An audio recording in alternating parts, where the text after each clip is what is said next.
summer is sangria. One of the great things about sangria is you can basically use whatever wine you have on hand. There's red sangria, white sangria, so whatever you've got will work. I walked across the street to the convenience store last night and picked up this bottle. This is a 14 hands, hot to trot, smooth red blend. Not actually tried this wine before, so we're going to start by doing a quick tasting of this wine to see what we're working with, and then we can adjust our recipe from there.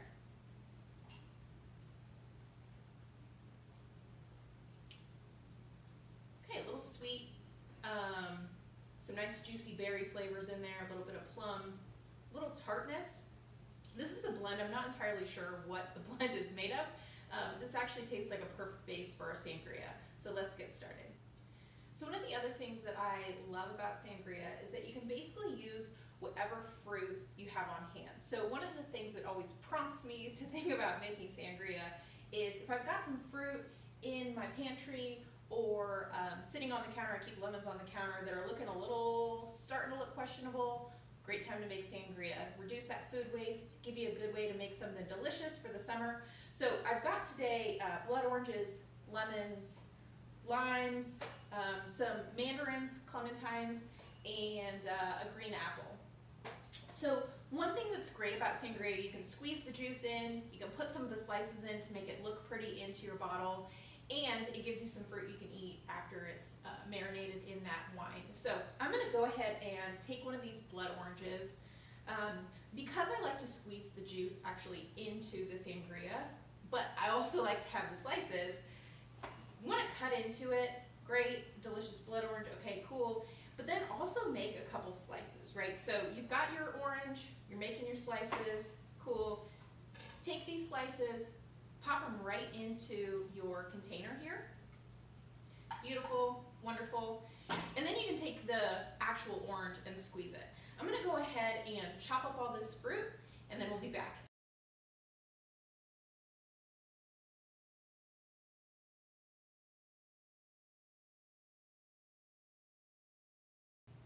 Okay, so we've got our fruit all cut up. We've got our apples here and then all of our citrus fruit in these little bowls.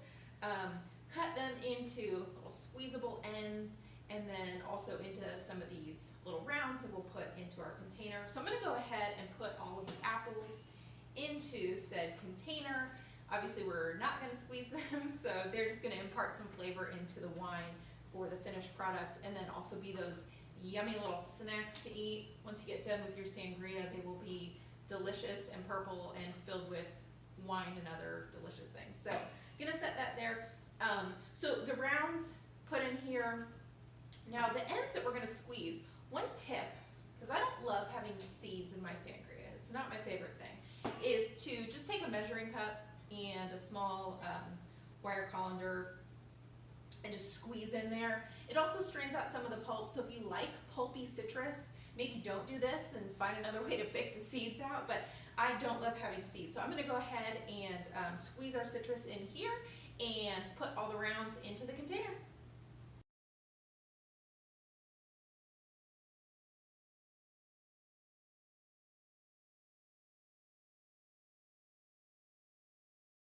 And here we are. So we've got all of our citrus fruit squeezed.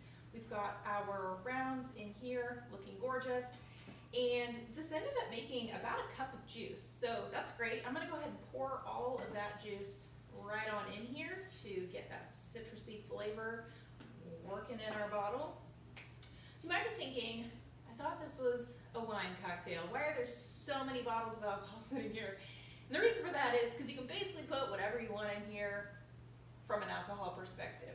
So I like a little bit of coconutty flavor, so I've got some Malibu rum here. This is a blood orange vodka, adding to that citrusy flavor. A little bit of Grangala, so triple sec, whatever brand you like to use. I think that adds another little nice flavor to it. And then of course our wine. And then the other thing we're gonna go ahead and add is about a quarter of a cup of sugar. So most of these citrus fruits, not super sweet, right? You've got your lemons, your limes, your blood oranges, not necessarily the sweetest fruits.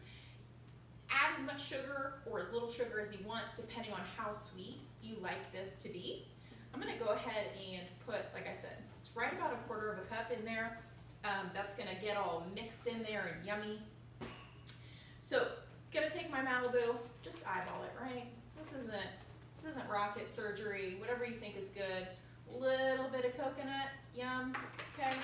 Little bit of blood orange, yummy. This is a Pickers blood orange vodka from Nashville. Little Grand Gala. I like the Grand Gala because it adds kind of a darker flavor. You know, it's a orange liqueur, adds that nice yumminess. And then of course we've got our wine, smooth red blend. Whatever red wine you want is good. I do like a lighter red wine just because it picks up a little bit more of the flavor and is a little bit more refreshing on a summer day, especially because you're gonna drink this cold. So, let's see, we will go ahead and pour all of our wine in here. You're gonna need to get a large vessel so that it fits all of this, but this should fit in here just about perfect, okay? And that's great. So the next step we're gonna wanna do is to basically mash all these flavors together. So I'm gonna grab a spoon, we'll mash it together, and then we'll be ready to sit for a couple hours. All right, we've got it all working here in this bottle. I am loving this ombre effect, but now we're gonna go ahead and mess it all up. So I've got just a regular spoon. This one actually has a drumstick end on it, which is great for mashing fruit, mixing up cocktails. You're just gonna wanna mash all of these citrus fruits together. It imparts a little bit more flavor, gets the wine working into them so that it can marinate and get yummy. Also mixes up all that sugar that we poured in there. So you don't want that just sitting there at the bottom, gets it all mixed in. Great, that looks good. We've already got the look that I really like to see in my sangria. It's a little bit cloudy. You can tell that the fruit's already working. Some of these oranges, I'm gonna go ahead and pull one out. You can tell that these apples are already getting a little bit purple. So that's what you're gonna wanna see. This is really ready to go. So I've got my lid here. I'm gonna pop this on here. We'll go ahead and put this in the fridge for 3, 4, 5, 8 hours, however long you want it to marinate. The longer you do it, the more citrusy flavor and fruit flavor is gonna get into your wine. If you wanna do it overnight, that's great too. You don't wanna let the citrus sit in the wine too long because those peels will make it a little bit bitter. So I would say 8 hours is probably the maximum that you're going to wanna do this. But we'll let it sit for 3 or 4 hours and then we'll check back and see how we did. All right, we are back. Sangria has been in the fridge for about 4 hours. Plenty of time to do some laundry, get in a nice little workout, come back and check it out. So we're gonna give this a try. I like to top my sangria off with something bubbly. So either a Sprite, this is Sprite Zero, use regular Sprite. Today I'm gonna use a pineapple seltzer. It's an unsweetened seltzer. I like to use this because it gives it a little bit of extra flavor, but then adds that little bit of fizz as well. So let's go ahead and get to pouring. Oh yeah. Has that really nice bright color. Looks a little bit cloudy from the fruit. That's exactly what you want to see. You know that it's been getting in there and getting delicious. I'm going to top it off with some seltzer. You can do whatever ratio you want to do in here. If you want it a little bit less boozy, use more seltzer. I like it a little boozy, so we're going to just do a splash on top. You can also see in here the fruit is getting a little bit purple. So I know some people will take some of this fruit, pop it into their glass. You can see that these apples have got this nice like pinky purple color. Put one of those in there. Save those to eat later. They are delicious. All right, so let's give it a try. Turned out great. Very refreshing, very bright. That citrus flavor comes through. It's not bitter from the peels. It just has a really light, refreshing taste to it. And that is my sangria recipe.